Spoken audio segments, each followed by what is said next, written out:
Sejam todos bem-vindos, boa noite. Boa noite, boa noite. Vamos fazer hoje o final do capítulo 8. A gente vai entrar nas instruções dos Espíritos, né? Pessoal, vocês estão ouvindo bem aí? Por favor, vocês podem dar um retorno?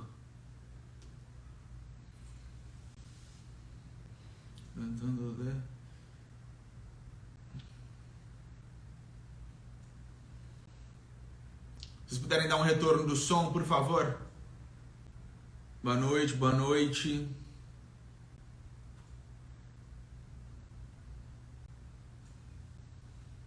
Ótimo, maravilha.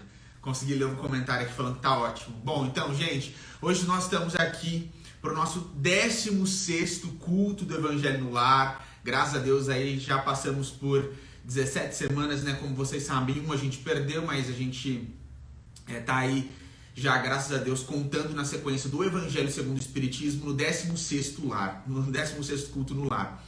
Gente, hoje nós vamos partir das instruções dos Espíritos no capítulo 8. Então, quem está acompanhando com o livro, é nesse lugar que nós estamos posicionados. Instruções dos Espíritos, capítulo 8. E o Geraldinho vai começar conosco hoje. Deixai vir a mim as criancinhas. Que é o item 18. É o item 18 do capítulo 8. A gente sempre lembra, né, que a dinâmica do Evangelho no lar, então a gente aconselha, né, e a gente também deixa um copo de água para ser fluidificada, né? Uma jarra de água que esteja aí com vocês. A gente crê com muita fé que a gente sempre recebe aquilo de que os nossos espíritos estejam precisando. A gente já comentou aqui, nós já tivemos alguns feedbacks muito legais de irmãos mandando foto das suas águas, né? A espiritualidade mostrando que está conosco e a gente recebendo aquilo mais uma vez de que a gente precisa, aquilo que a gente merece. Antes de nós começarmos, pessoal, eu vou fazer uma prece breve aqui para nós todos relaxarmos, para aumentarmos todos o nosso foco e a gente poder tirar o melhor proveito do estudo da noite de hoje. Nosso Deus, nosso Pai, de infinitos amor, misericórdia e justiça, inteligência suprema, causa primária de todas as coisas. Jesus, nosso divino amigo, nosso mestre, salvador e redentor, Cordeiro Santo, Cordeiro de Deus, amado das nossas almas, Maria, nossa Mãe Santíssima, em cujos braços nós sempre temos recebido, conseguido afeto, carinho, compaixão, ternura para seguir em frente. E toda a espiritualidade amiga que nesta noite, nesta oportunidade, nós cumprimentamos no nome do nosso muito amado codificador, Allan Kardec. Reunidos aqui, no nome de Jesus, com os nossos corações abertos, com as nossas mentes voltadas à imagem excelsa do Cristo, nós todos dizemos: Senhor, fazei de todos nós que estamos aqui reunidos instrumentos de vossa paz. Onde houver ódio, que nós levemos o amor. Onde houver ofensa, que nós levemos o perdão. Onde houver discórdia, que nós levemos a união. Onde houver dúvida, que nós levemos a fé. Onde houver erro, que nós levemos a verdade. Onde houver desespero, que nós levemos a esperança. Onde houver tristeza, que nós levemos a alegria. Onde houver trevas, que nós levemos a luz. Ó Mestre, fazei com que todos nós sempre procuremos mais consolar que sermos consolados, compreender que sermos compreendidos, amar que sermos amados, pois é dando que se recebe, perdoando que se é perdoado, e é morrendo que se vive para a vida eterna. Nós te amamos, Jesus, e humildemente, mais uma vez, Mestre, nós pedimos para que o Senhor esteja aqui conosco hoje. Nós imploramos, Mestre, para que os nossos espíritos, nesse estudo, sejam capazes de registrar a presença do teu Santo Espírito. O contato, Jesus, com o teu coração, o contato com o Senhor é aquilo pelo que nós mais ansiamos nessa vida. Tudo que nós fazemos, Mestre, toda a nossa correria, toda a nossa andança, todo o nosso esforço é para que nós sejamos capazes de estarmos um pouco mais próximos do Senhor. Nós te amamos profundamente e nós somos absolutamente conscientes dos nossos erros, mas nós pedimos, Jesus, para que cada esforço de nossa parte seja levado em consideração para essa aproximação com o teu Espírito. Nós falamos isso, Mestre, com toda humildade e com toda sinceridade. Por favor, esteja conosco. Como sempre, Jesus, nós não poderíamos deixar de aproveitar aqui a oportunidade da união de pensamentos em teu nome, para nós pedirmos também, Mestre, com muita humildade, para que o Senhor esteja conosco nessa reunião e que dessa singela reunião, Mestre, saia um raio de luz que seja a nossa contribuição, porque esse é o nosso desejo em favor de todos os nossos irmãos e irmãs que se encontram nos sofrimentos atrozes na noite de hoje. Como sempre, Jesus, nós pedimos pelas mães que estão desesperadas porque perderam seus filhos, pelos nossos irmãos e irmãs que estão doentes nos hospitais ou nas suas casas e estão sem esperança, e também, Mestre, por aqueles que receberam recentemente diagnósticos difíceis de aceitar. Nós pedimos, Jesus, sempre pelos nossos irmãos e irmãs que estão nas ruas ansiosos pelo pão, pela água, e agora no inverno, nos dias frios, pelo cobertor. Nós pedimos, Mestre, por todos os nossos irmãos e irmãs que, em perdendo as esperanças nos dias do porvir, planejam tirar a própria vida. Que a paz, Mestre, que vem direto do teu coração, caia sobre todos nós nesta hora, que o teu nome seja glorificado e louvado em nosso meio, e que, em lembrando do teu santo nome, Jesus, nós sempre tenhamos a certeza de que tudo passa nessa vida, de que as nossas dores, as nossas tristezas, as nossas aflições, com toda certeza passarão, porque tudo passa, Mestre. Só o teu nome é suficientemente forte para reinar para sempre, para ser para sempre. E nós dizemos aqui, Jesus, que nós confiamos no teu nome, e é por isso, unicamente por isso, que nós estamos aqui reunidos nesse santo nome, Jesus Cristo de Nazaré. Nós te amamos para sempre, Mestre, e pedimos mais uma vez, sê conosco sempre, que nunca nos falte, Jesus, trabalho na seara cristã e uma atitude mental que nos torne capazes de realizar todo e qualquer trabalho a nós confiado. Como sempre, Mestre, comemorando a tua santa missão de descida ao planeta Terra, nós dizemos mais uma vez, glória a Deus nas alturas, paz na terra e boa vontade a todos os homens. Sê conosco nessa noite, Mestre. Nós te amamos muito. Que assim seja. Que assim seja.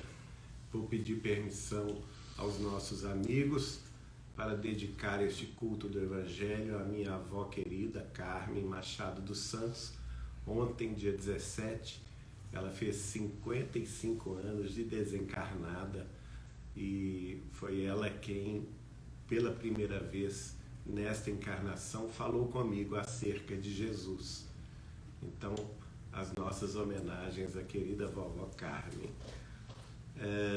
Nós vamos, então, dar sequência ao capítulo 8º do Evangelho segundo o Espiritismo, nas instruções dos Espíritos que Allan Kardec selecionou e inseriu neste capítulo a partir do item 18. Você quer ver antes de que é a mensagem?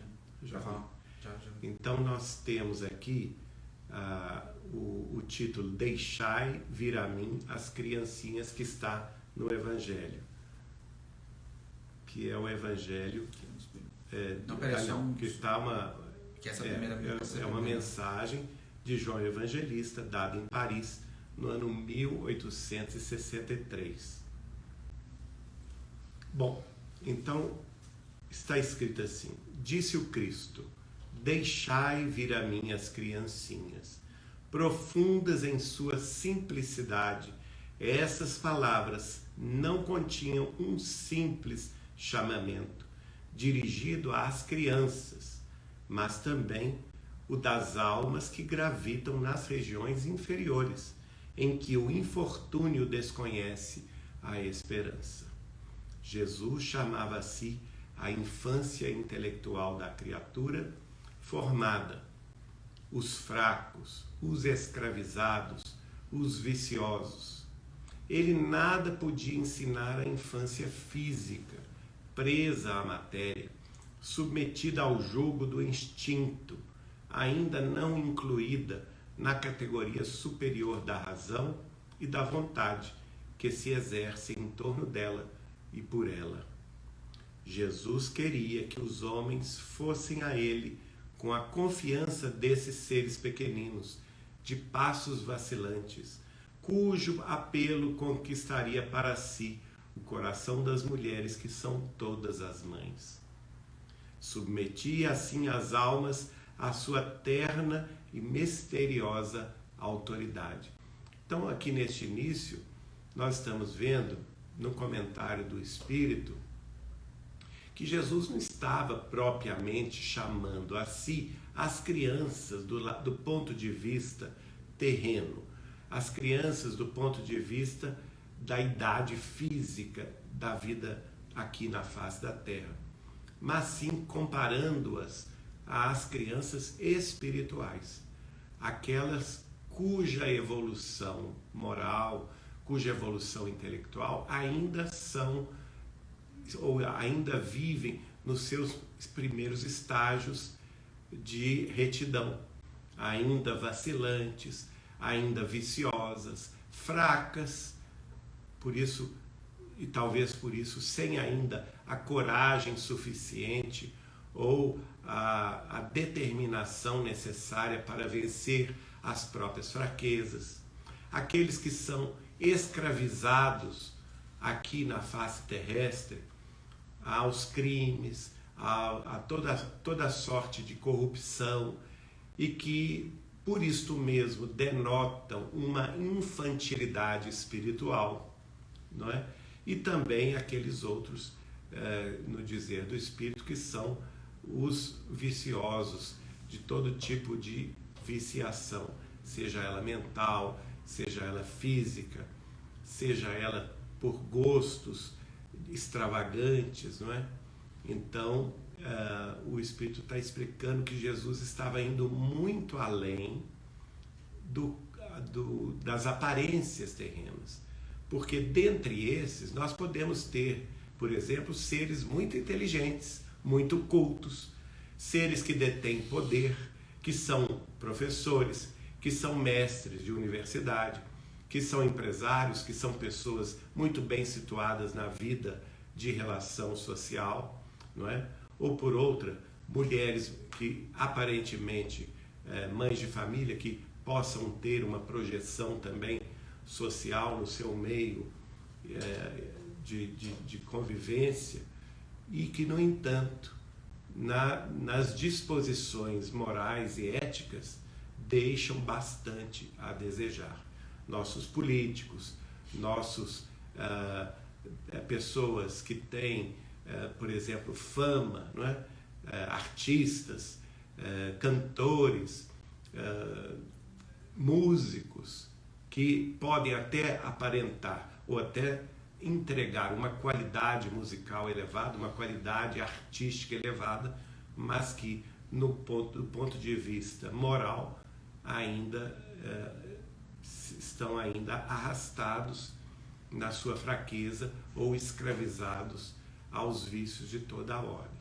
Ora, isto por si só não os exclui da misericórdia do Cristo. Isso é importante a gente ver. Aliás, o próprio Jesus deu ele o exemplo com a mulher adúltera, que foi pega em adultério, confesso, né? Ela própria estava ali diante dos hebreus, sendo julgada porque havia sido pega em adultério, traindo o próprio marido, e Jesus é chamado a intervir naquela situação e instado, inclusive pelos fariseus, a autorizar o seu apedrejamento, que estava na lei, que estava na tradição, né, do Levítico, na tradição hebraica. Na lei mesmo. Exatamente, que é o Levítico. E Jesus, com muita sabedoria, esperou os ânimos se acalmarem, porque ele reconheceu nela uma criança espiritual, né? Uma pessoa que, embora na vida física já fosse senhora de si e senhora dos próprios desejos, né? Uma adulta do ponto de vista físico, não é? Ela espiritualmente nada mais era do que uma criança espiritual necessitada mais de educação do que propriamente de uma condenação por apedrejamento. E por isso mesmo, logo depois, Jesus, esperando os ânimos se acalmarem, ao escrever na areia para dissipar o tempo, falou a célebre frase: atire a primeira pedra aquele que estiver sem pecado ou sem erro. E aí, curiosamente, os evangelistas narram isto, né? Que a começar dos mais velhos, todos foram abandonando as pedras que haviam pegado no chão, porque foram pegos de surpresa por essa afirmativa do Cristo, por esse convite. É mais um convite do Cristo, né? Ele não estava impedindo o exercício da lei do Levítico.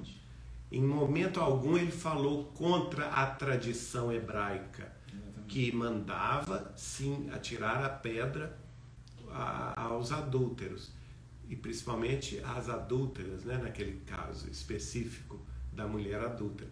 Então ele não entra neste meandro da lei, ele não afronta a lei, ele não é um reformador da lei, mas simplesmente ele toca as consciências de todos aqueles que ali estavam, a começar dos mais velhos até os mais moços, todos, pelo convite do Cristo, reconheceram-se em pecado também, reconheceram-se em erro também, e tiveram a humildade de deixar a pedra cair, a pedra que já estava nas suas mãos.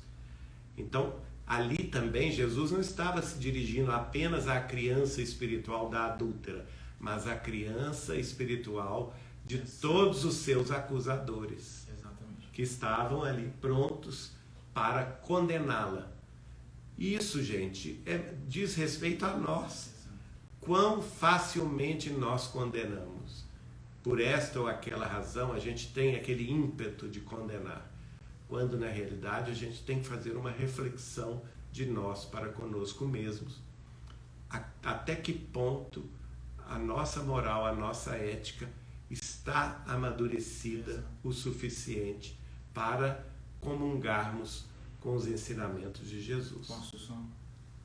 Pessoal, esse exemplo que o Geraldinho trouxe da mulher adúltera, ele é muito interessante quando a gente fala, né, do Cristo, trazendo para nós essa frase: deixem que venham a mim as criancinhas, porque quando nós, né, admitimos que estamos nessa posição de ainda crianças espirituais, a gente vê a necessidade do Instituto da Recuperação. De não, eu ainda sou uma criança, qual é o sentido de eu receber a sentença? Eu preciso ter a chance de ser recuperado, de receber uma chance de recuperação. De aprender. De aprender. E Humberto de Campos fala que quando Jesus, trazendo esse convite que o Geraldinho falou aqui, chamando esses homens à reflexão, traz uma nova interpretação legislativa, né? Ele faz esses homens perceberem a necessidade da recuperação.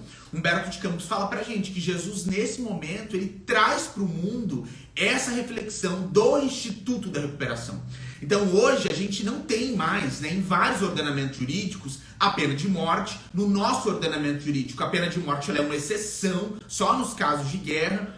Basicamente ela não é aplicada. E quando a gente fala dessa caminhada espiritual, né, que a pena de morte seria o inferno, pro espírita, esse Instituto da Recuperação, que seria uma nova encarnação, né, uma nova chance, ele faz muito sentido. Né? Ou então uma nova expiação. Uma nova expiação, uma né? nova vida. Exato, uma nova vida para poder recuperar. Mas do que a gente está falando, né, aqui, essa nova chance, ela é absolutamente condizente, né, com o cristianismo. E Jesus abre uma porta que, para além de mudar a nossa interpretação religiosa, mudou para sempre a nossa interpretação legislativa. Porque, como o Geraldinho bem disse, a gente estava, sim, falando de uma mulher que estaria aí na iminência de ter na sua vida a lei aplicada, né? A lei da pena de morte do olho por olho, dente por dente, que era a pena de morte pelo apedrejamento.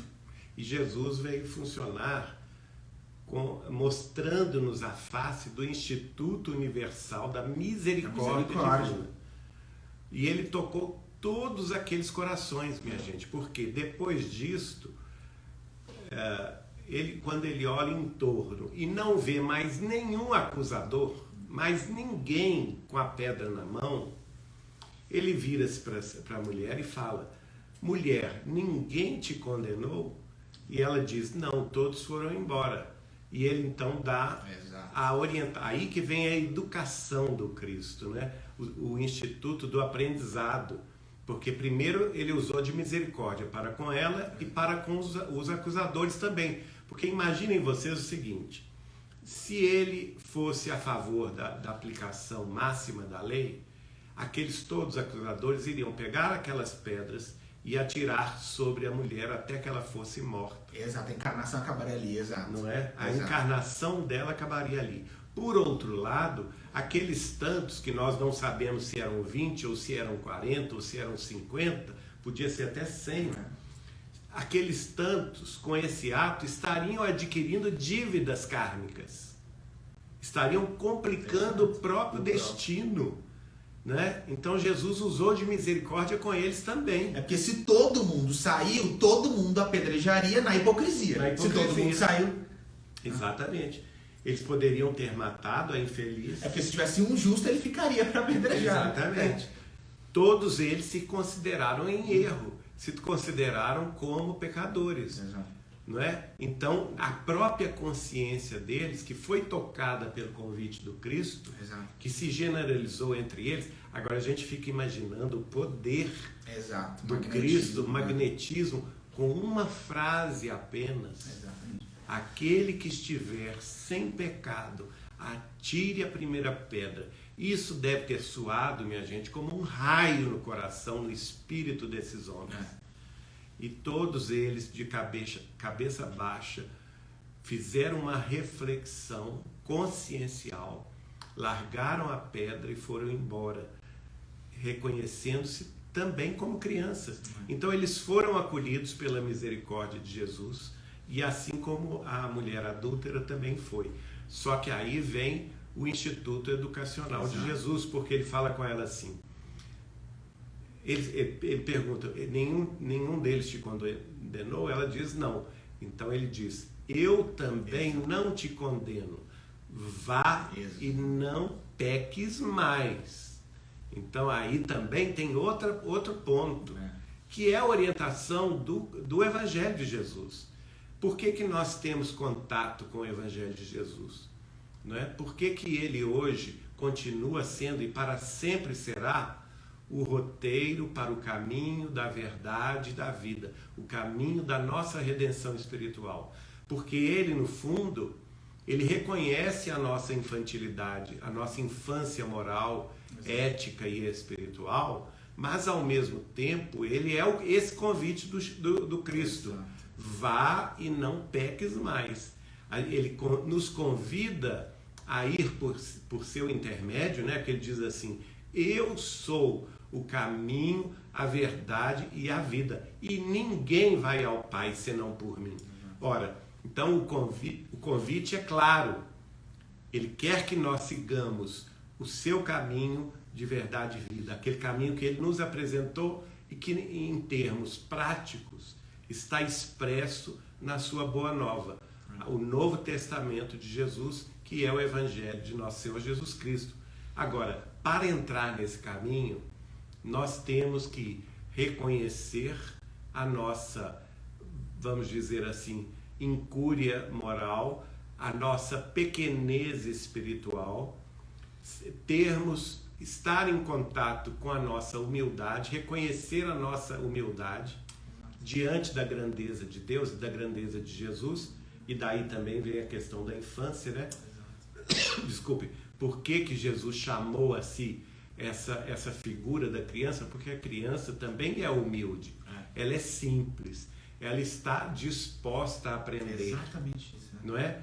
Então, nós, ao nos reconhecermos como crianças espirituais, a gente quer aprender, a gente fala, Senhor, me mostra o caminho, mas Ele nos retruca dizendo, venha, vá e não peques mais, né? Também tem isso.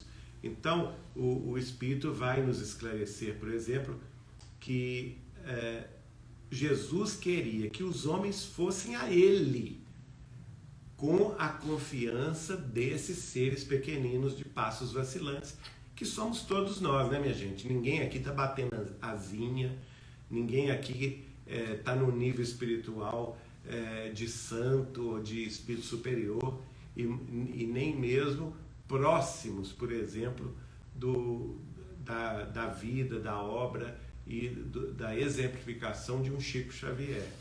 Não é? Nós temos que reconhecer que todos estamos como seres pequeninos de passos vacilantes. E o apelo de Jesus vai nos conquistar, como conquistou também. Por isso que aqui o Espírito vai dizer, ele conquista o coração das mulheres, das mães. E até recentemente, em maio, nós passamos pelo Dia das Mães, fica também a nossa homenagem, né? Porque as mães estão muito próximas pelo sentimento ao amor de Deus. Então elas sabem, elas sentem, todas as mães sentem a presença do amor no seu coração. Bom, prossegue o Espírito dizendo o seguinte, submeti assim as almas à sua terna e misericordiosa autoridade. Ele foi o facho que ilumina as trevas, o clarim matinal que tocou para o despertar. Foi o iniciador do espiritismo, que por sua vez atrairá para ele não as criancinhas, mas os homens de boa vontade. Aqui tem uma coisa muito linda. Ele afirma que Jesus é o facho, é o sol que ilumina nossas almas das nossas trevas. A treva tem sempre relação com a ignorância. Então, a ausência de luz é a treva. A ausência de sabedoria é a ignorância. Não é? A ausência de amor é o crime, é a violência, é o materialismo. Então, Jesus é esse facho. E quando se acende um facho na escuridão, a escuridão desaparece, um facho de luz. Nem que seja uma pequenina vela acesa num quarto escuro, esse quarto vai se iluminar. Agora imaginemos o poder iluminativo de Jesus, o quanto, tem uma prece até de Cáritas, que eu gosto muito, que diz, Senhor, um raio, uma faísca do vosso amor pode abrasar a terra. Então é isso. Jesus tem essa condição de ser esse facho de luz. Assim como, eu acho muito bonita essa expressão também, ser o clarim matinal que toca-nos para o despertar. Tem uma mensagem de Emmanuel no livro Deus Conosco, dizendo exatamente que o Espiritismo, e é interessante que o Espírito em seguida vai ligar Jesus ao Espiritismo, dizendo que ele foi o iniciador do do Espiritismo, o iniciador do Consolador. Por quê? Porque Emmanuel, em se referindo ao Espiritismo, as mensagens que verteram dos planos mais altos, através de Allan Kardec e através do próprio Chico Xavier, que é o retorno do codificador no século XX, ele vai dizer, em se referindo às obras de André Luiz, que elas estavam funcionando como um despertador, como aquele clarim mesmo que estava nos acordando de um sono milenar, né? Fazendo-nos reconhecer a nossa própria responsabilidade pessoal e intransferível, pela qual nós, assumindo as rédeas do nosso livre-arbítrio e agindo no bem e na transformação, na regeneração de nós mesmos, nós possamos e nós podemos caminhar sim na direção do Cristo. Bom, aí ele prossegue dizendo: a ação viril está empenhada, já não se trata de crer instintivamente, nem de obedecer maquinalmente. É preciso que o homem siga a lei inteligente, que se lhe revela na sua universalidade, porque o Espiritismo não faz parte das crenças dogmáticas. Nós não podemos crer no Espiritismo cristão como uma escola sistemática, dogmática, como uma escola religiosa que nos apresenta dogmas inquestionáveis. Este não é o caminho do espírita cristão. O espírita cristão, ele é convidado a raciocinar, de tal modo que Kardec coloca no frontispício da sua obra o seguinte dizer: fé verdadeira só é aquela que é capaz de encarar frente a frente a verdade em todas as épocas da humanidade.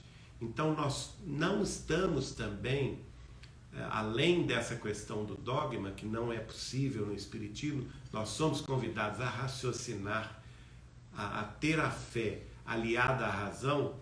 Também não podemos entrar no Espiritismo instintivamente, com impulsos de adoração instintivos, que são mais próprios nas civilizações mais primitivas, que gostam de adorar, por exemplo, elementos da natureza e divindades, no pluralismo do politeísmo, não é?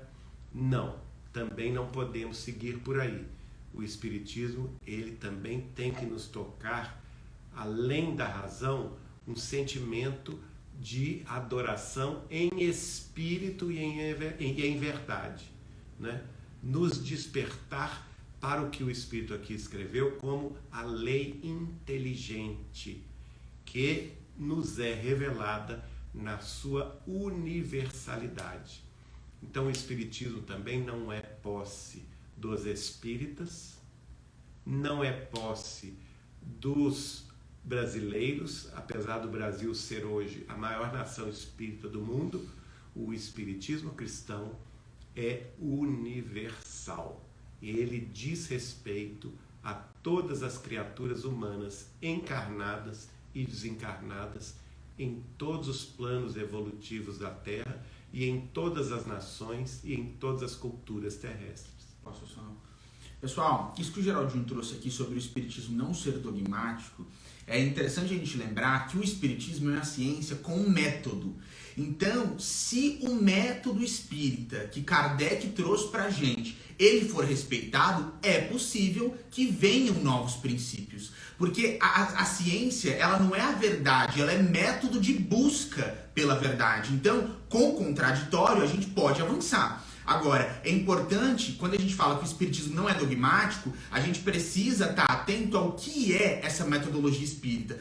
Porque hoje em dia a gente vê que porque o espiritismo não é dogmático, pessoas desvirtuando a doutrina espírita porque ele não é dogmático e não é bem assim. Para a gente pensar um novo princípio, para a gente ir contra o que está no livro dos espíritos, a gente precisa seguir o método espírita. Então a gente também não pode, porque ele não é dogmático, e a gente tem visto isso muito hoje em dia, né, uma tentativa de desvirtuação. Isso não é certo. E aí, boa lembrança.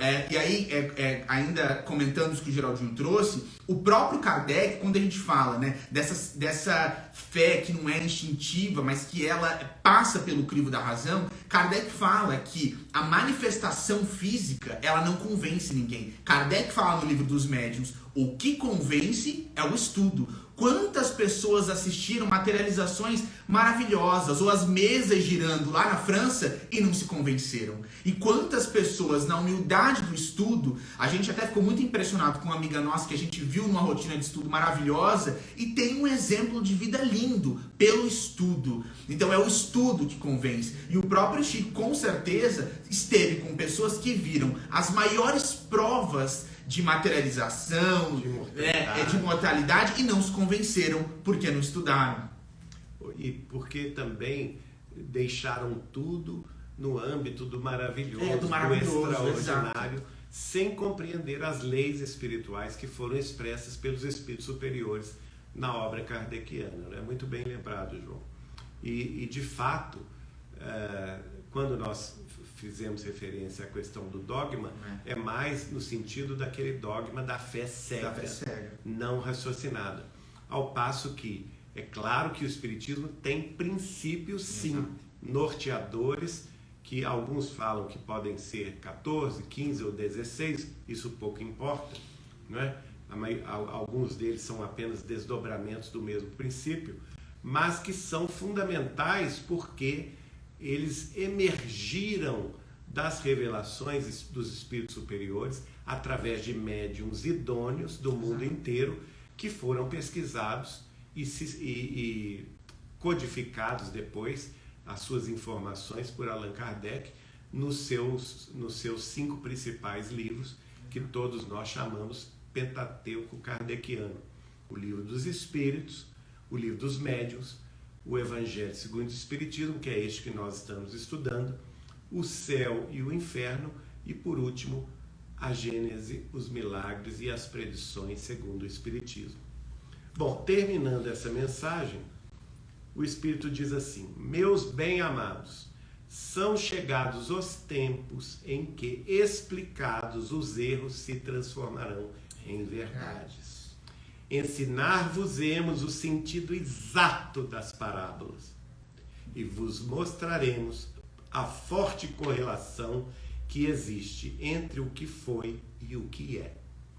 Digo-vos em verdade, a manifestação espírita se expande no horizonte, e aqui está o seu enviado, que vai resplandecer como o sol no cume dos montes. Gente, isso é revelador. Demais. Esta mensagem é reveladora. Primeiro que ela é assinada por quem? João Evangelista, no ano de 1863.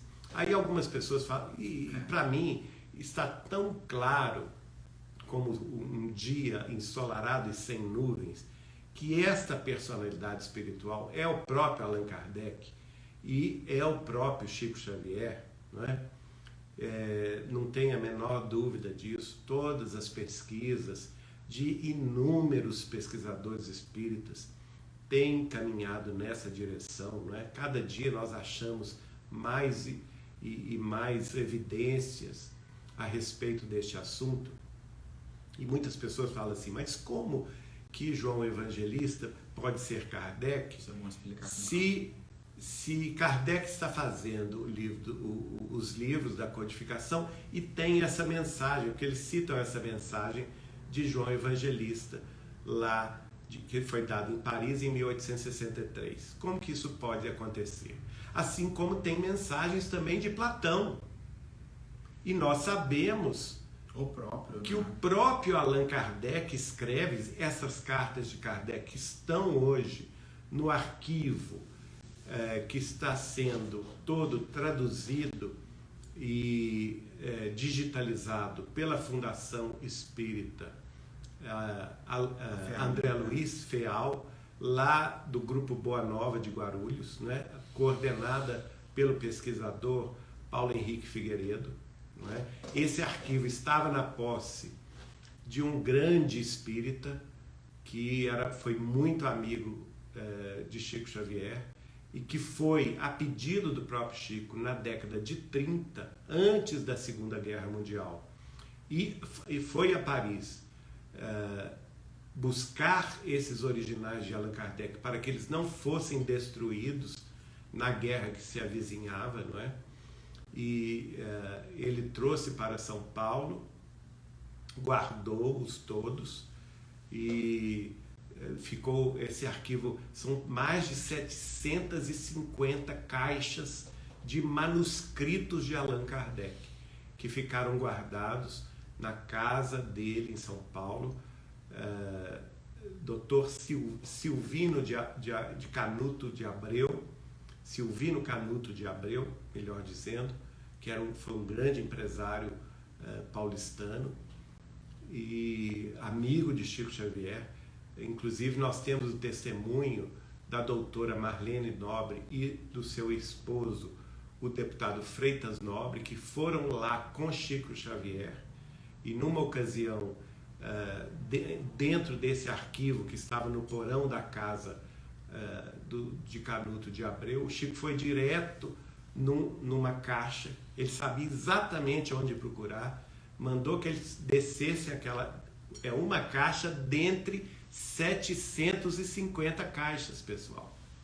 E o Chico tirou a carta manuscrita por Kardec e mandou que a doutora Marlene Nobre lesse. Ela deu esse testemunho já gravado, não é? Escreveu na biografia dela também, nos Meus Pedaços do Espelho, sobre Chico Xavier, em que Allan Kardec assumia que sabia perfeitamente, por revelação do Espírito da Verdade, que em vidas anteriores ele teria sido Platão, discípulo de Sócrates. Ora, assim como nós temos essa mensagem de João Evangelista, nós temos também mensagem de Platão no Evangelho segundo o Espiritismo. Então as mensagens são falsas? Não, existem inúmeras explicações para isto. E elas também não negam a realidade de Kardec ser as duas personalidades. Por quê? Em primeiro lugar, porque quando a médium ou o médium recebeu essas mensagens, começar por aí. Não é? Vamos começar por aí.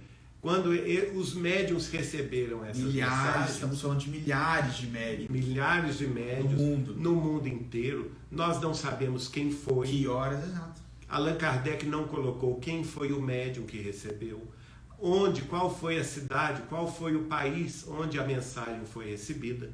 Nós sabemos que o mundo tem vários fusos horários, então pode acontecer perfeitamente que no horário que essas mensagens foram recebidas, Allan Kardec em Paris estivesse dormindo, estivesse em sono profundo e saindo do corpo, assumindo a personalidade anterior de outras encarnações, foi influenciar um médium à distância.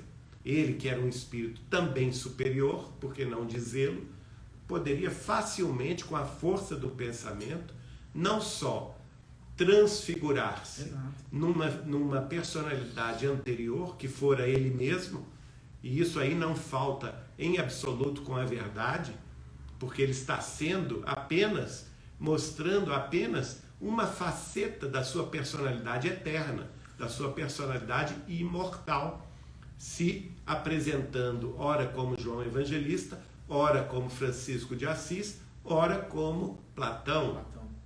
Não é?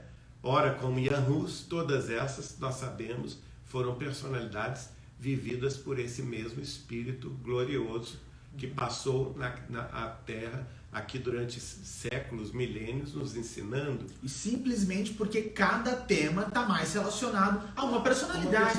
Simplesmente assim. Não é? Ainda mais neste caso, que João Evangelista, isso inclusive foi psicografado por mim no livro Inácio de Antioquia, faz todo sentido, estava presente quando Jesus falou a frase da criancinha, tomando inclusive Inácio de Antioquia, que era criança, no colo. Foi exatamente. E ele pegou Inácio de Antioquia de quem? Do colo de quem? Do colo de João Evangelista. Exato. Então é o testemunha ocular, vivencial, do momento em que Jesus falara no passado, né, essa célebre frase: deixai vir a mim as criancinhas. Então, nada de espantoso há nisso. Aliás, o pesquisador italiano Ernesto Bosano escreveu livros sobre isso extraordinários. Um desses livros, que todos os amigos podem baixar livremente, sem custo, na internet, porque já é de domínio público, é o livro que tem o título Comunicações Mediúnicas entre Vivos, de autoria do pesquisador italiano Ernesto Bosano, em que ele disseca essas possibilidades todas. Um espírito encarnado pode perfeitamente sair do corpo, assumir outra personalidade, ou até mesmo com a sua própria personalidade, influenciar um médium à distância e escrever através desse médium. Esta é a primeira explicação, mas existem outras. Por exemplo, no próprio livro dos Espíritos está lá a pergunta de número 505, em que Kardec pergunta aos espíritos superiores, mais ou menos assim, eu não vou lembrar de memória, mas mais ou menos assim: quando um espírito, uma mensagem recebida por um médium e sua assinatura contém o nome de um espírito já consagrado, já célebre da sabedoria terrestre, não é? É mesmo este espírito que está escrevendo essa mensagem? E o que os espíritos superiores respondem para Allan Kardec? Não. Na maioria das vezes, é um espírito semelhante, da mesma condição espiritual, que aquele principal, não podendo estar presente na manifestação, autoriza que outro, da mesma condição espiritual, se manifeste com o seu nome. Mas, e a resposta ainda prossegue, mas também há o caso, e muito numeroso, que muitas vezes é a própria vontade do médium de receber tal ou qual espírito que força essa situação. Pessoal, isso é tão importante para Kardec, que isso que está na questão 505, Kardec fala logo nos prolegômenos do livro dos Espíritos, porque logo no início ele já queria deixar essa questão pacífica. Isso também está no livro Ação e Reação, quando o próprio instrutor ali, que agora, se eu não me engano, é o Silas e não o Druso, sim o Silas, que explica na questão do Dr. Bezerra de Menezes, falando que muitas vezes, ao invocarem Dr. Bezerra de Menezes, é um espírito que está trabalhando em nome de Dr. Bezerra de Menezes. Isso está lá no livro Ação e Reação, eles explicando abertamente com o nome do Dr. Bezerra. E para além disso, pessoal, porque a gente está falando aqui que isso tem lastro na bibliografia espírita, mas para além disso, hoje, isso é ciência. Porque nas técnicas de regressão, os psicólogos conseguem fazer a pessoa voltar, por exemplo, quando ela tinha lá 5 anos, e eu já vi vários exemplos disso, vocês podem pesquisar na internet, o psicólogo faz a pessoa retornar, e aí ela responde com aquela personalidade de 5 anos. Como criança. Aí você pergunta, qual que é o seu melhor amigo? Ela volta lá e responde como ela responderia com 5 anos. Escreve o seu nome, ela escreve como ela escreveria com 5 anos. Então isso hoje é ciência. Retornar a um período da nossa personalidade e viver, agir, responder de acordo com esse período é hoje absolutamente comum na nossa ciência. Então as explicações dos motivos pelos quais João Evangelista escreve, né, como espírito no livro dos médiuns, no livro dos espíritos, né, no Evangelho segundo o Espiritismo, mesmo Kardec estando encarnado, essas explicações são muitas. Então não há qualquer contradição em afirmar que Kardec é Francisco de Assis, Kardec é João Evangelista, porque, como a gente está dizendo aqui, isso tem lastro bibliográfico e isso, hoje em dia, em 2023, é ciência. Exatamente. E a própria doutrina evoluiu, por exemplo, com a obra de Chico Xavier, como o João citou, a obra de André Luiz, né?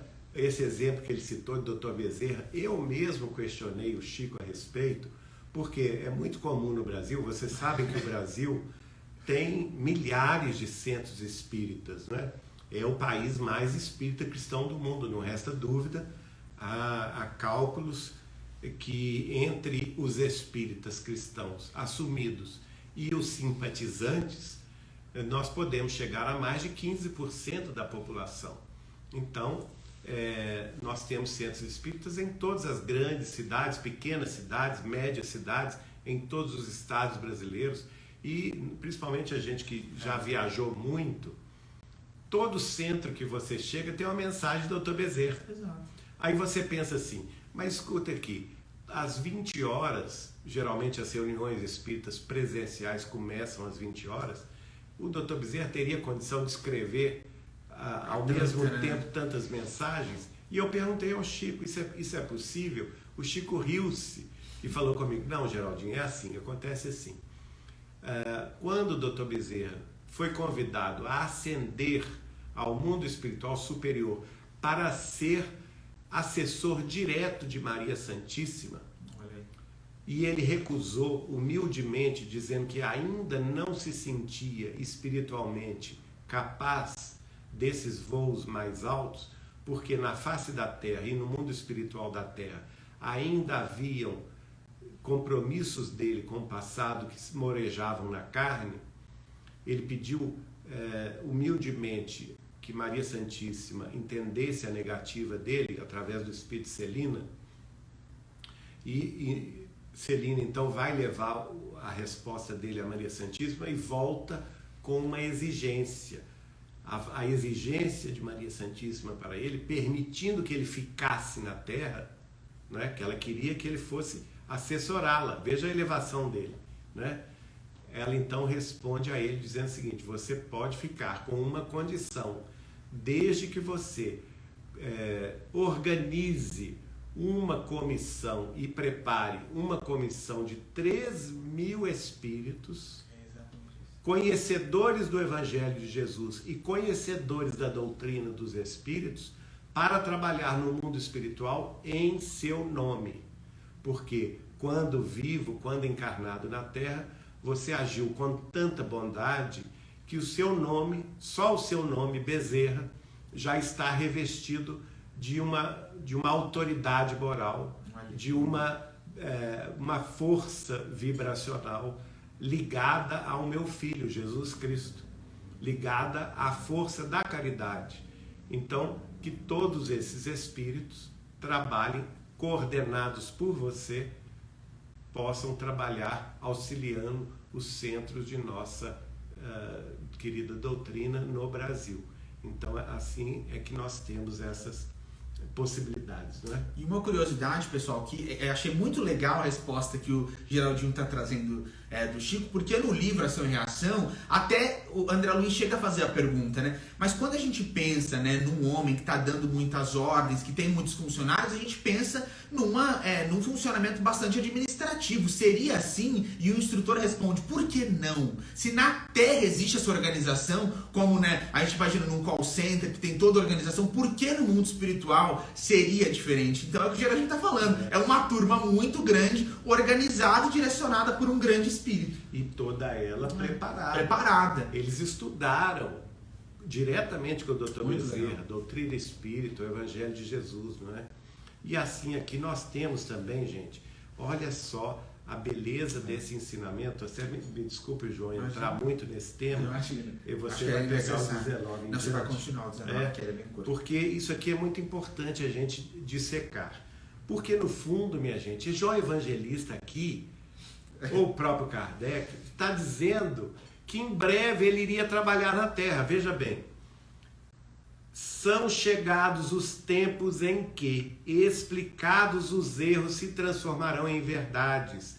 Ensinar-vos-emos.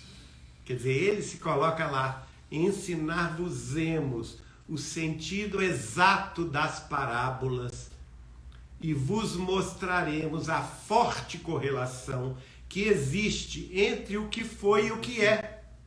Olha só, ele mostrando que, como Chico Xavier no século seguinte, ele iria nos mostrar o exato sentido das parábolas de Jesus. E não é o que a obra de Chico Xavier fez? Através dos espíritos de Emmanuel, através do próprio Bezerra de Menezes, através do espírito de Neio Lúcio, através de Humberto de Campos. Não foi o que a missão de Chico trouxe? E depois, vos mostraremos, quer dizer, ele está colocando no futuro, nós vos mostraremos a forte correlação entre o que foi e o que é. Ora, quem é que foi aqui? João Evangelista. Quem é que era ali? Allan Kardec. E no futuro seria Chico Xavier. E aí ele prossegue, terminando dizendo: digo-vos, em verdade, a manifestação espírita se expande no horizonte. Olha aí, ela vai se expandir com quem, se não Chico Xavier? É incrível isso. Digo-vos em verdade, a manifestação espírita está só começando. Ela vai se expandir no horizonte. Kardec publicou, se contarmos até as edições da Revista Espírita, 30 livros em 15 anos. Chico Xavier, 544 livros em 75 anos. Isso não é uma expansão?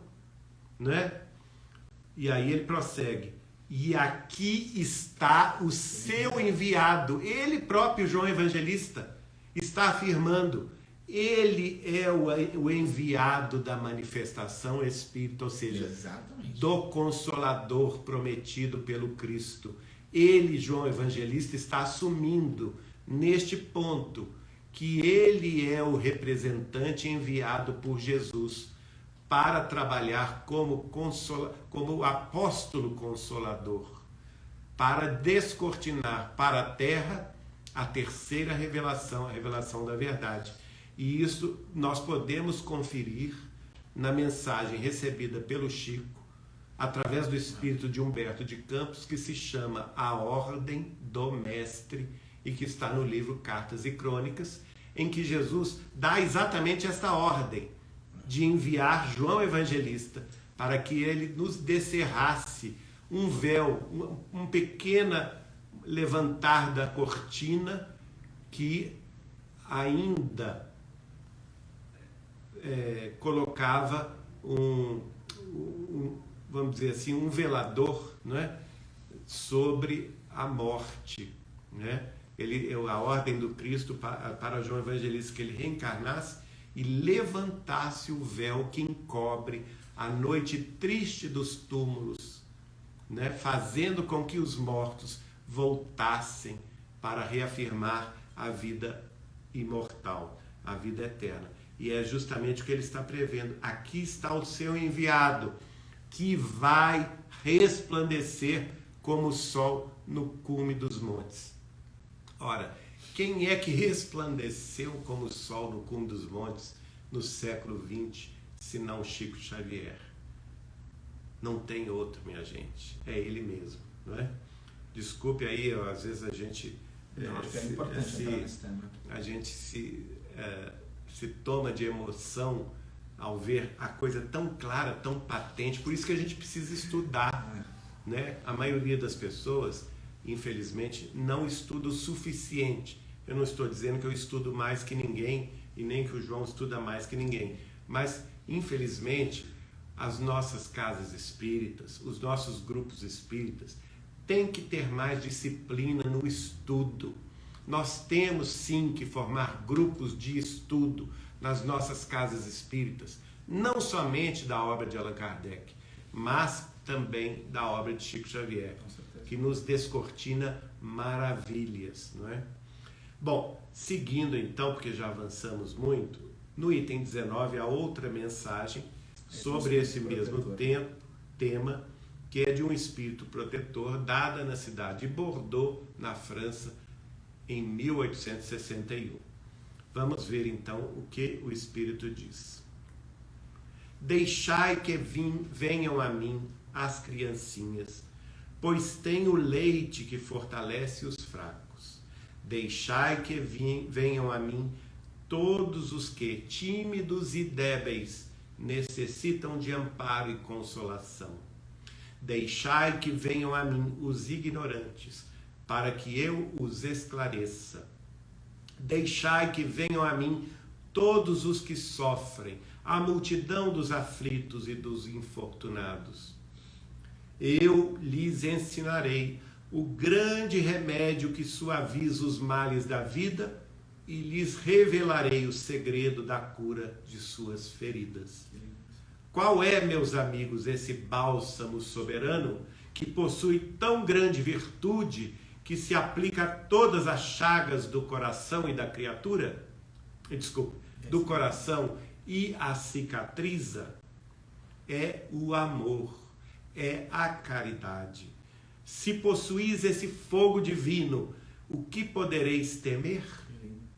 Direis a todos os instantes da vossa vida: meu Pai, que a tua vontade se faça, e não a minha. Se te apraz experimentar-me pela dor e pelas tribulações, bendito sejas, porque é para o meu bem, eu o sei. Que a tua mão não se abate sobre mim. Se é do teu agrado, Senhor, se é do teu agrado, Senhor, ter piedade da tua frágil criatura, dar-lhe ao coração as alegrias puras, bendito sejas ainda. Mas faze que o amor divino não adormeça em sua alma e que incessantemente faça subir aos teus pés a voz do teu reconhecimento. Se tendes amor, possuís tudo o que se pode desejar na terra.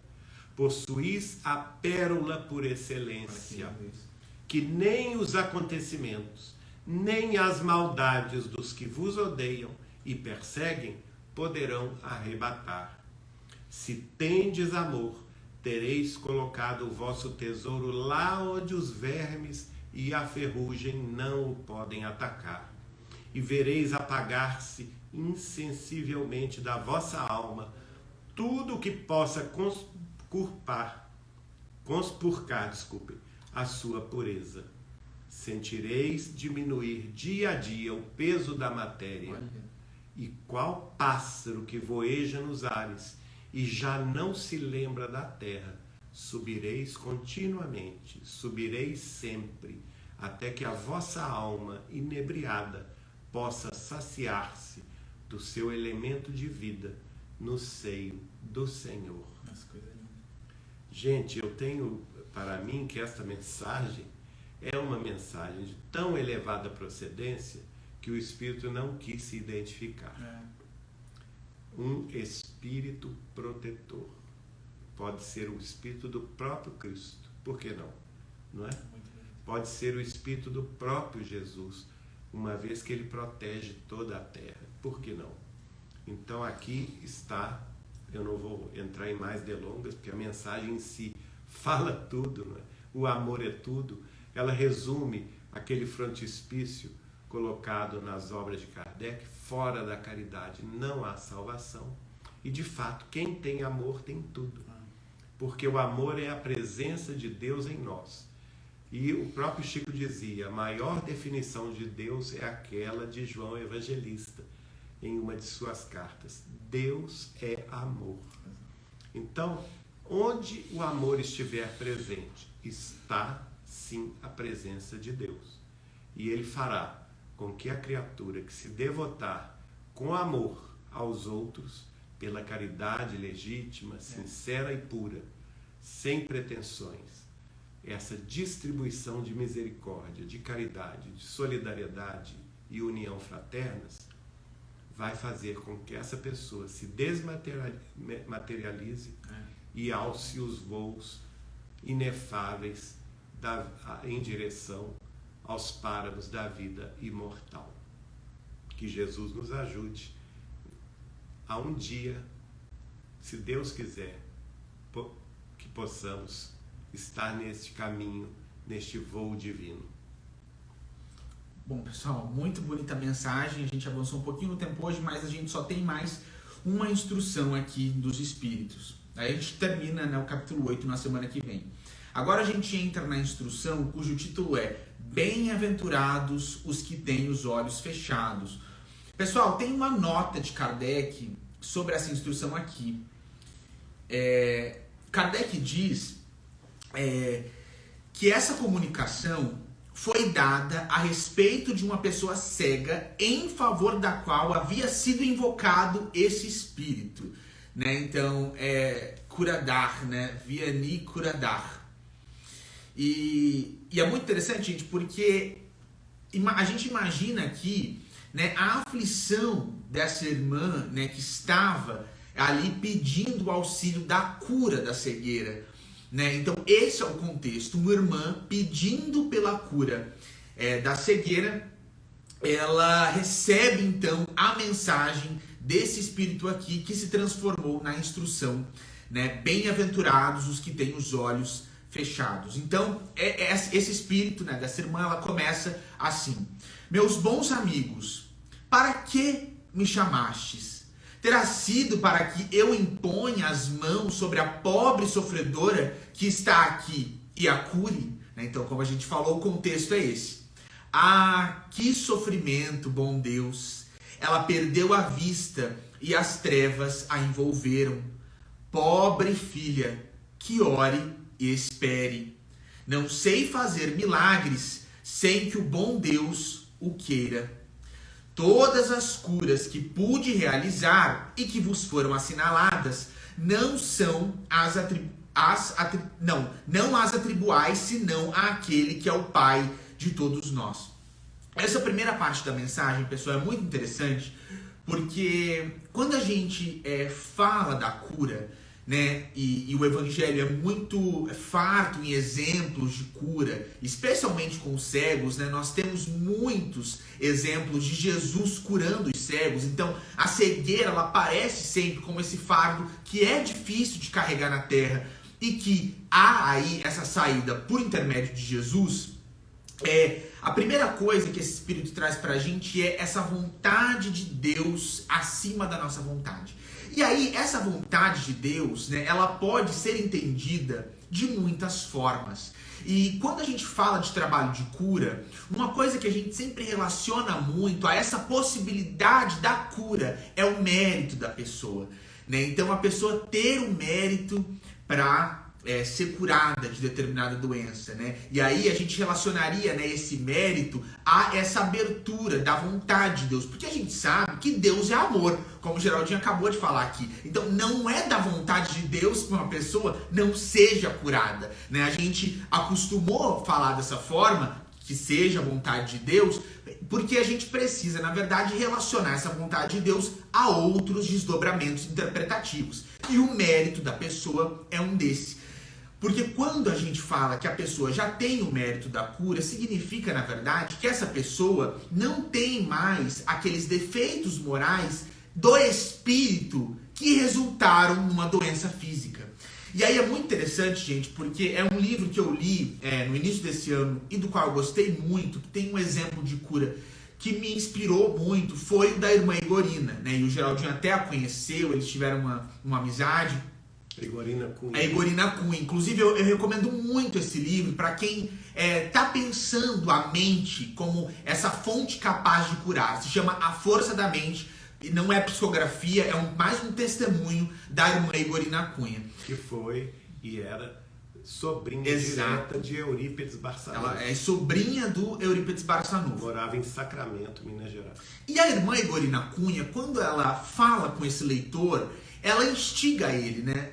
Se o mérito é necessário para que a cura venha, por que não buscarmos esse mérito? Por que não trabalharmos também na construção desse mérito quando a gente está falando aí, né, de milagre de cura? E aí, né, a Egorina também traz essa questão para que a vontade de Deus nos abençoe nessa cura. E aí, gente, quando a gente fala, né, desse mérito, de trabalharmos para termos mérito, a gente está falando de trabalharmos no amor. E trabalhar no amor é trabalhar no serviço ao próximo. Então é interessante a gente perceber que, em trabalhando no amor, o que a gente está fazendo é curando a nossa alma. E em curando a alma, evidentemente, o corpo físico não vai precisar sofrer para que essa alma seja curada. Então, o primeiro momento aqui da mensagem, quando a irmã fala, né, todas as curas que pude realizar e que vos foram assinaladas, não as atribuais, senão àquele que é o Pai de todos nós, ou seja, ela está falando, atribuam as curas a Deus. A gente tem que fazer esse desdobramento, de que Deus, em sendo amor, quer que todos nós sejamos curados. Agora, para a gente merecer essa vontade de Deus na cura, que é simplesmente um jogo de palavras, a gente precisa estar alinhado no amor, e estar alinhado no amor, tanto pelo Evangelho, como pelo, né, Espírito Emmanuel, que fala para a gente abertamente. Amar é, acima de tudo, serviço ao próximo. Então é interessante, logo no início da mensagem, a gente fazer essa reflexão para nós entendermos os caminhos que nós temos quando a gente quer uma cura. Ela continua: nas vossas aflições, olhai sempre para o céu e dizei do fundo do coração: meu Pai, curai-me. Mas fazei que minha alma enferma se cure antes que o meu corpo, que a minha carne seja castigada, se necessário, para que minha alma se eleve até vós, com a brancura que possuía quando a criastes. Após essa prece, meus bons amigos, que o bom Deus ouvirá sempre, a força e a coragem vos serão dadas, e quem sabe, a cura que timidamente pedistes em recompensa da vossa abnegação. Então, gente, é muito interessante quando a gente viu uma mensagem assim, e a gente está falando de cura, porque o que ela está falando aqui? Em recompensa da vossa abnegação. Então, talvez, quando o ser humano se coloca nessa posição de humildade em relação a Deus, esse é o mérito de que ele precisa. Esse é o passo que ele precisa dar espiritualmente para alcançar aquela cura. A gente já tem muitos estudos hoje em dia no mundo que relacionam a cura ao perdão. E Jesus falou tanto sobre nós perdoarmos os nossos inimigos, sobre nós orarmos pelos nossos inimigos.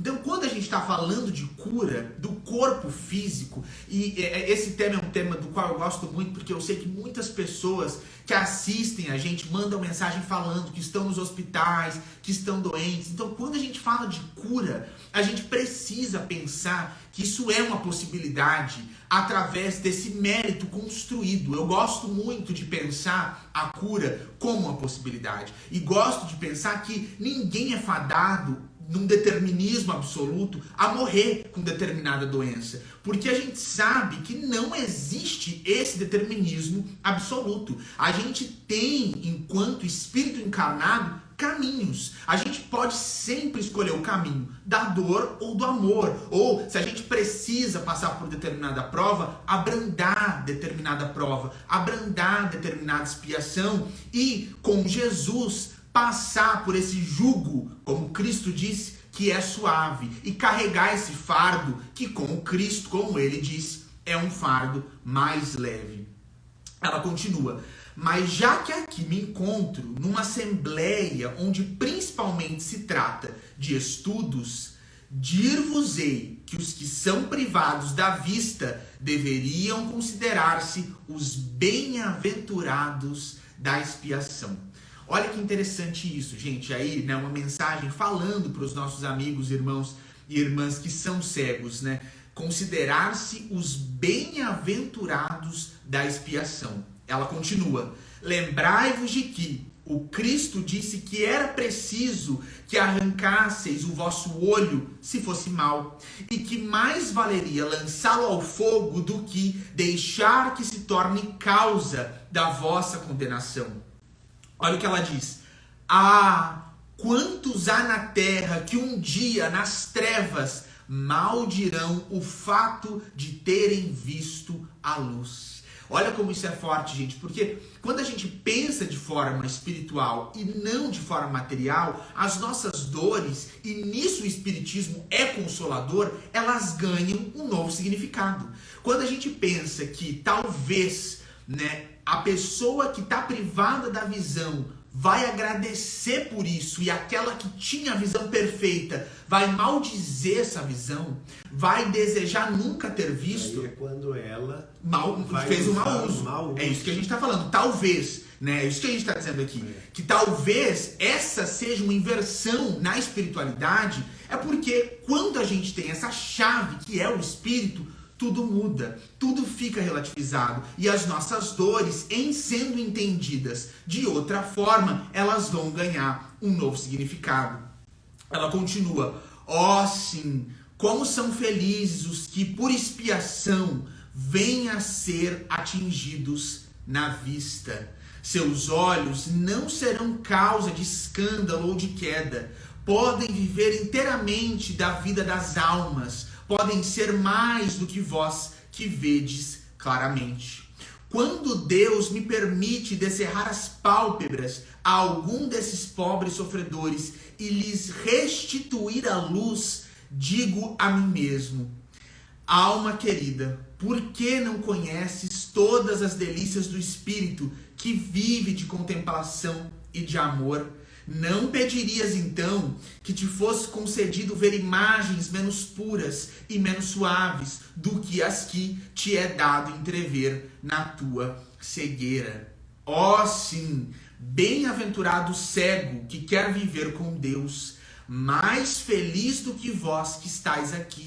Ele sente que estáis aqui, ele sente a felicidade, toca, vê as almas e pode alcançar-se.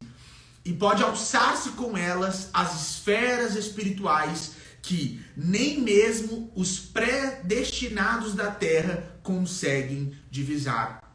Então ele está falando aqui, gente, que a cegueira, quando tomada com fé e resignação, pode trazer a esse irmão, a essa irmã que está passando por essa prova, uma nova vivência espiritual. E a gente, né, eu e o Geraldo, nós somos aqui muito felizes porque nós conhecemos um exemplo de uma grande amiga nossa que viveu tudo isso e que conta esse testemunho de uma forma muito bonita. Então, para além, né, essa é uma lição que me toca muito, porque para além do testemunho aqui que o próprio Espírito está trazendo, a gente tem um testemunho muito caro, na prática, muito caro aos nossos corações. Ele continua: o olho fechado, ao contrário, está sempre pronto a fazê-la subir para Deus. Pode o olho aberto. O olho aberto está sempre pronto a causar a falência da alma. O olho fechado, ao contrário, está sempre pronto a fazê-la subir para Deus. E aí, gente, quando a gente congrega, isso aqui que o Espírito está falando. Por exemplo, uma lição que nós já estudamos aqui, quando Jesus diz do adultério por pensamento, quantas pessoas, ao verem um outro ser humano, pecam ali de todas as formas, seja na sensualidade, seja na raiva da pessoa, né, num pensamento ali que está esganando o outro. Peca porque esse input espiritual que veio através do olho faz pecar, porque esse olho, né, ainda não está pronto para ver o lado bom da vida, mas só sabe ver trevas. E quando a gente fala de um olho que só sabe ver trevas, ele se dá no plano material e ele se dá no plano espiritual. Porque o Camilo Cândido Botelho, no livro Memórias de um Suicida, fala: Camilo se suicidou porque ele tinha ficado cego e não conseguia lidar com a cegueira. E aí ele conta pra gente que no plano espiritual ele não era cego.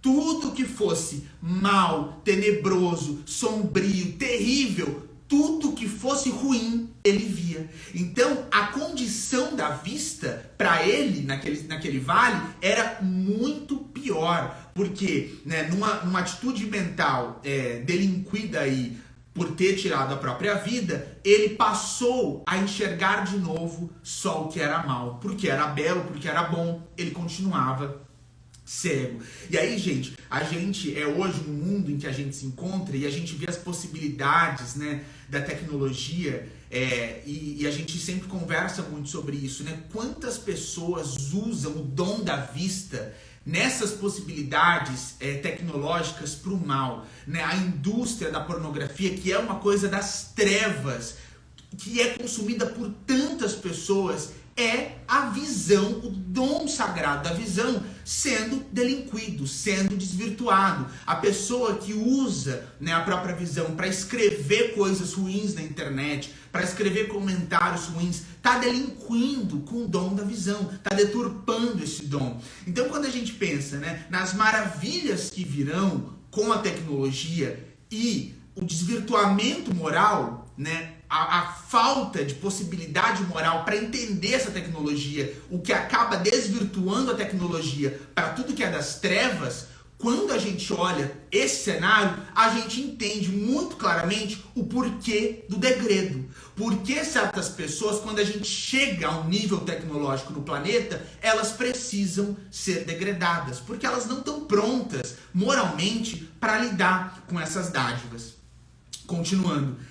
Crede-me, meus bons e caros amigos, a cegueira dos olhos é, muitas vezes, a verdadeira luz do coração, ao passo que a vista é, com frequência, o anjo tenebroso que conduz à morte. Foi o que a gente acabou de falar. Quantas pessoas, né, usam o dom da vista para tudo que é podre, para tudo que é treva. Tem a informação. Pessoal, o Geraldinho achou a informação de quem é o espírito. E aí, a informação desse espírito aqui, né, que tá só o sobrenome Curadar, que deu a mensagem em Paris em 1863, aqui na internet a gente tem informação de que se trata de João Maria Batista, né, em português a gente leria Vianney, também conhecido como Santo Curadar. Foi um sacerdote católico francês canonizado pela Igreja Católica. Né? E ele foi nomeado padroeiro dos párocos em 23 de abril de 1928. Nasceu em 8 de maio de 1786 na França e faleceu em 4 de agosto de 1859 também na França. Então, continuando aqui, pessoal, o Espírito fala: agora, algumas palavras dirigidas a ti, minha pobre sofredora.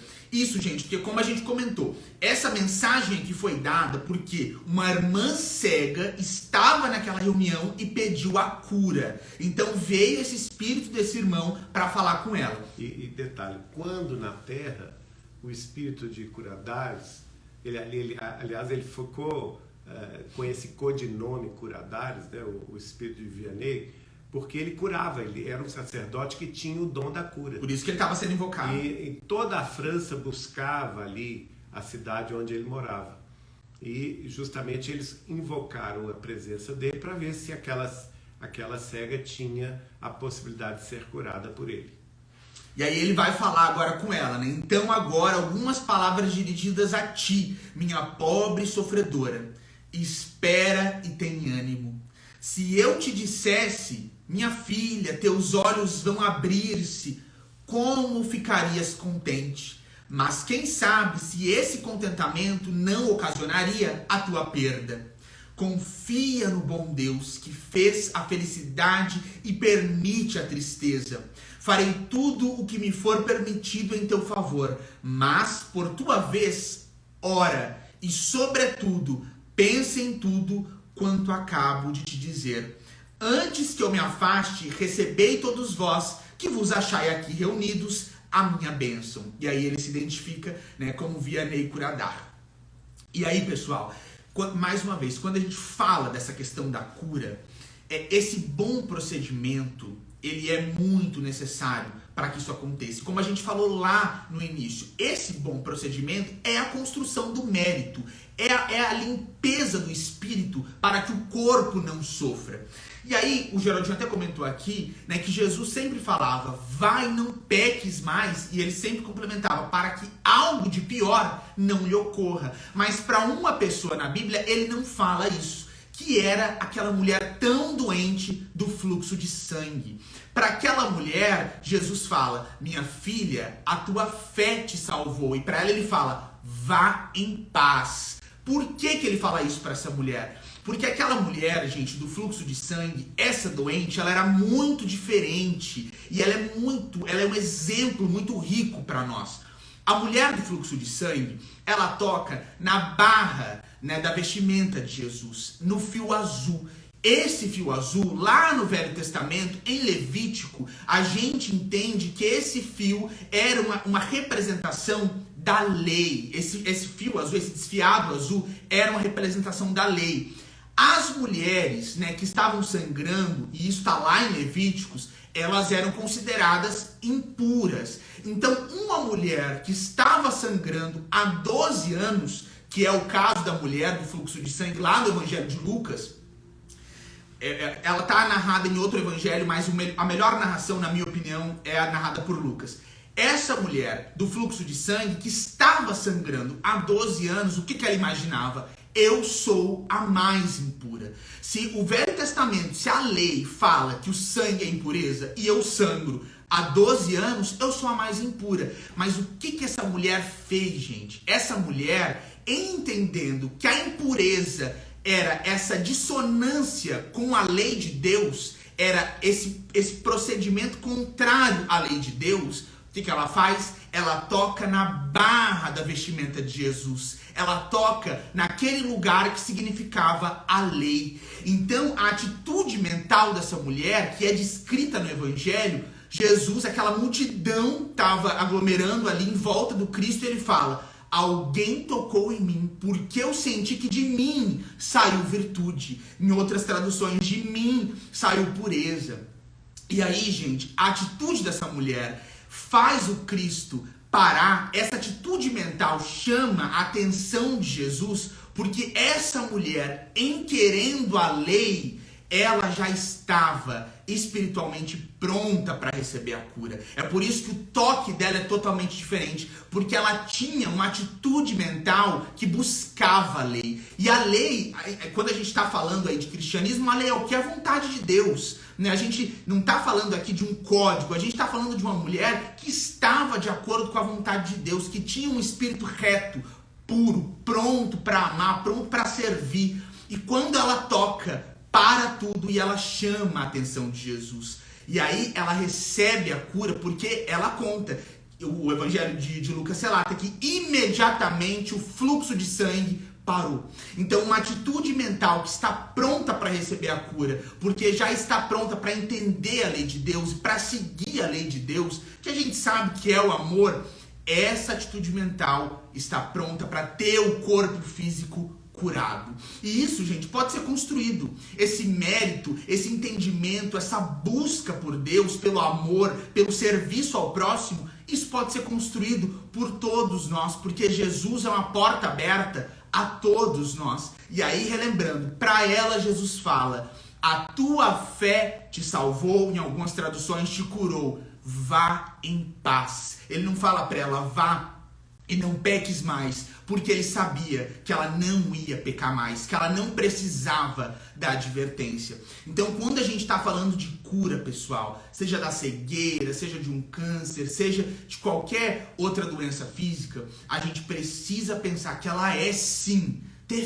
fé, e principalmente para os nossos irmãos que estão doentes, ter fé, que a cura é uma possibilidade, que todos nós podemos sim ser curados, que não existe determinismo. Não acreditem quando alguém falar pra você, você tá com tal doença porque é uma expiação e você vai morrer assim. Talvez seja o caso, talvez não seja, talvez você mude o seu destino, o seu futuro, porque, como a gente já disse, Jesus é uma porta aberta a todos nós, e todos nós, com fé e essa perseverança disciplinada em seguir o caminho do Cristo, todos nós podemos viver grandes milagres, grandes curas, grandes transformações nas nossas vidas. E aí, depois aqui da mensagem, o Kardec, depois da mensagem do Espírito, Kardec coloca uma nota. A nota é assim: quando uma aflição não é consequência dos atos da vida presente, deve-se buscar sua causa numa vida anterior. Tudo aquilo a que se dá o nome de caprichos da sorte, nada mais é do que efeito da justiça de Deus, que não inflige punições arbitrárias. É isso que a gente está falando, gente. Pois quer que a pena esteja sempre em correlação com a falta. Se em sua bondade lançou um véu sobre os nossos atos passados, por outro lado, nos aponta o caminho dizendo: quem matou a espada, pela espada perecerá. Palavras que se podem traduzir assim: sempre se é punido por aquilo em que se pecou. Portanto, se alguém é atormentado pela perda da visão, é que esta lhe foi causa de queda. Talvez tenha sido também causa de que outro perdesse a vista, de que alguém haja perdido a vista em consequência do excesso de trabalho que aquele lhe impôs, ou de maus tratos, falta de cuidados, etc. Passando então pela pena de talhão, é possível que ele próprio, ao arrepender-se, haja escolhido essa expiação, aplicando a si estas palavras de Jesus: se o teu olho for motivo de escândalo, arranca-o. E aí, pessoal, nesse fim aqui com essa nota, a gente entra numa outra discussão quando a gente está falando de doença, para a gente ver isso de outra forma, que é a possibilidade do espírito ter escolhido essa prova antes de encarnar. Então, é muito possível que, em percebendo que tal coisa me é motivo de perdição, eu escolha não ter tal coisa em mim. Eu escolha perder tal coisa em mim. Mas aí, como a gente disse, a causa é a perdição. Eu escolho vir de determinada forma porque eu acho que tal ou qual coisa pode me levar à perdição. Mas se eu corrijo o meu espírito, se eu busco esse caminho ativo do meu auto-melhoramento, eu não vou precisar passar por punições ou por expiações. Porque, como a gente fala, gente, Deus é amor. Jesus, quando ele vem trazer esse novo mandamento, e aí tá lá em Mateus 22, a gente tem o capítulo 13 do Evangelho de João, a gente tem em Lucas, a gente tem o capítulo 7, versículo 12, também do Evangelho de Mateus, a gente vê Jesus falando abertamente que a nova lei é o amor. E aí, se afastando desse arcabouço legislativo do Velho Testamento, do olho por olho, dente por dente. Esse determinismo, pessoal, ele não existe. Determinismo absoluto não existe. A gente vai viver de acordo com aquilo que a gente plantar. E a gente tem o poder de mudar as nossas vidas. E aí, para terminar, uma frase que a gente fala muito de Emmanuel e que nesse contexto ela é sempre muito necessária. Emmanuel diz: toda vez que a justiça divina nos procura no endereço exato para a execução das sentenças que nós lavramos contra nós mesmos, segundo as leis de causa e efeito, ação e reação, se nos encontra em serviço ao próximo, manda a divina misericórdia que a execução das penas seja suspensa por tempo indeterminado. Então, gente, falando aqui porque a gente acredita muito nisso. O amor, como Emmanuel diz, acima de tudo, serviço ao próximo, ele pode mudar as nossas vidas. A caridade, o serviço cristão tem o poder de mudar as nossas vidas. Talvez o nosso caminho fosse de muita dor, mas se a gente escolhe o caminho do amor, nesse serviço disciplinado, a gente vai por uma rota que é muito mais suave, como Jesus falou, carregando um fardo que é muito mais leve. Quer dizer alguma coisa? Não. Então, pessoal, antes de terminar, quando a gente está falando aqui de caridade, eu só quero trazer, que eu sabia que esse era o tema de hoje, uma última lembrança que a gente já comentou aqui, a gente comentou até recentemente na casa de Chico Xavier, que acho que é uma história muito prática sobre o poder da caridade. Vou falar aqui de uma forma muito resumida. E é uma história trazida por Humberto de Campos. Humberto de Campos conta que numa reunião né, espírita, começou o questionamento do motivo pelo qual o espírita fala tanto em caridade. Por que o espírita fala tanto em caridade? Caridade, fazer sopa, fazer isso. E aí, esse espírito benfeitor se aproxima, né, da reunião, toma um irmão e fala que para trazer um exemplo bastante inteligível para aquelas pessoas, ele ia trazer uma história do Talmud, que é um livro da cultura dos judeus. Então ele conta que havia, né, ali, num contexto bastante específico, perto de uma floresta, um vidente que sempre predizia o futuro das pessoas que passavam por ali. E esse vidente, sentado ali, viu dois lenhadores passando e falou assim para eles: eu acho que vocês não deveriam entrar na floresta, porque eu vejo aqui que vocês podem se ferir muito, que uma coisa muito ruim vai acontecer e talvez vocês voltem mortos. Aqueles dois lenhadores não prestaram atenção, não ligaram e continuaram andando e foram para a floresta. Só que essa cena, ela estava sendo observada por um outro homem, um terceiro. E esse homem estava sempre observando aquele vidente e ele pensava assim: alguma hora eu vou provar que esse homem é um mentiroso, que ele é um embusteiro, que esse homem não é vidente coisa nenhuma. Então ele esperou. Os dois homens foram para a floresta tirar a lenha e no caminho eles encontraram um pedinte. E esse pedinte falou assim para eles: olha, eu estou muito necessitado, não estou conseguindo andar, vocês têm alguma coisa para me dar? E eles, muito espontaneamente, sem nem pensar em nada, eles deram um pedaço de pão que tinha sobrado, deram um pedaço de pão para aquele pedinte e foram para a floresta. Cataram a lenha, muito felizes, nada aconteceu e eles voltaram com as suas malas cheias de lenha.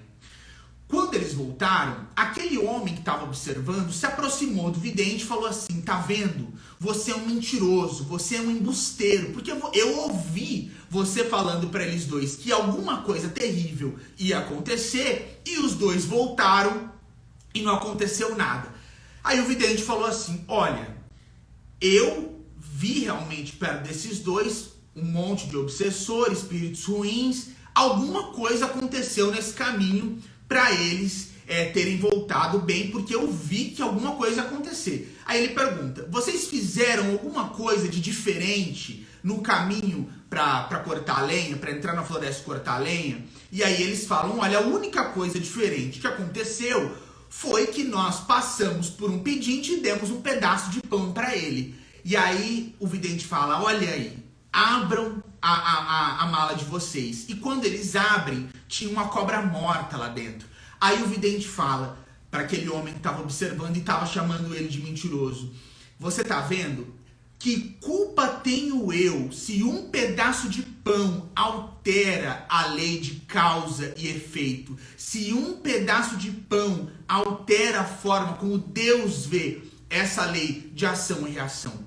Então, essa é uma história que Humberto de Campos traz pra gente, pessoal, pra gente ver que a caridade, o serviço cristão, muda a nossa vida imediatamente. Que quando a gente decide pelo amor, a gente está mudando a rota. Que a caridade, né, e a gente está batendo nessa tecla, ela é capaz de mudar as nossas vidas. Então, nisso tudo, a gente tem um convite de Jesus e do Espiritismo muito seguro para a gente viver uma vida mais feliz. Pessoal, a gente terminou hoje o capítulo 8 do Evangelho segundo o Espiritismo. Essas eram as instruções dos Espíritos.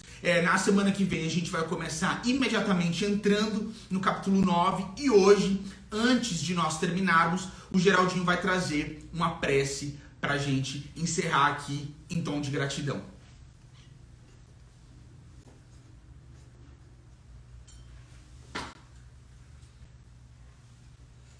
Vamos então, meus amados amigos, amigas, irmãos e irmãs, onde quer que se encontrem, no plano físico ou nos planos espirituais, unir os nossos pensamentos em gratidão profunda, fazer com que vibremos as fibras mais íntimas dos mais puros sentimentos de nossos corações, para agradecer a Deus a oportunidade que nos uniu nesta prece coletiva, neste culto de amor, de alegria, de conhecimento, de compartilhamento, de esperanças e de luzes, vertidas do mais alto, pela sabedoria celeste, através de inúmeros mensageiros espirituais, codificadas pelo abnegado Allan Kardec, nosso codificador, apóstolo consolador que veio nos fazer lembrar de tudo quanto Jesus havia nos ensinado 2000 anos atrás. Quanta gratidão, quanta alegria envolve as nossas almas, e genuflexos todos, agradecidos de fato por esta oportunidade que nos uniu. Nós dizemos: graças nós vos damos, ó Pai, pelo pão espiritual que nos dás. Pedimos, Senhor, abençoai-o, para que a nossa fome de sabedoria superior seja saciada, para que a nossa sede da água viva de Teu Evangelho possa ser dessedentada pelas alegrias que a Boa Nova nos oferece no caminho de redenção, de trabalho, de serviço, de humildade, de esperança, de glórias, que em Teu nome, Jesus, se nos apresenta na verdade e na paz adiante. Que estejamos sempre unidos neste propósito de unir corações e mentes no trabalho a executar, que aprouve a Tua bondade nos conceder, que jamais nos falte coragem, determinação, vontade, decisão e, sobretudo, firme desejo de vencer a nós mesmos, para que, despojados das coisas transitórias, estejamos apenas na companhia daquelas que são essenciais. Amado Senhor, Mestre e Divino Amigo, sê conosco, despedindo-nos na vossa paz, para que a vossa paz seja com todos os corações que aqui compartilham estes momentos, hoje, agora, amanhã e sempre, que assim seja. Bom, pessoal, então a gente se vê semana que vem, na quinta-feira, às 8h30 da noite, mais uma vez para o nosso próximo culto, iniciando mais uma vez, né, vou falar aqui do capítulo 9 do Evangelho segundo o Espiritismo. A gente se vê semana que vem. Abração. Tchau, pessoal. Beijo na alma.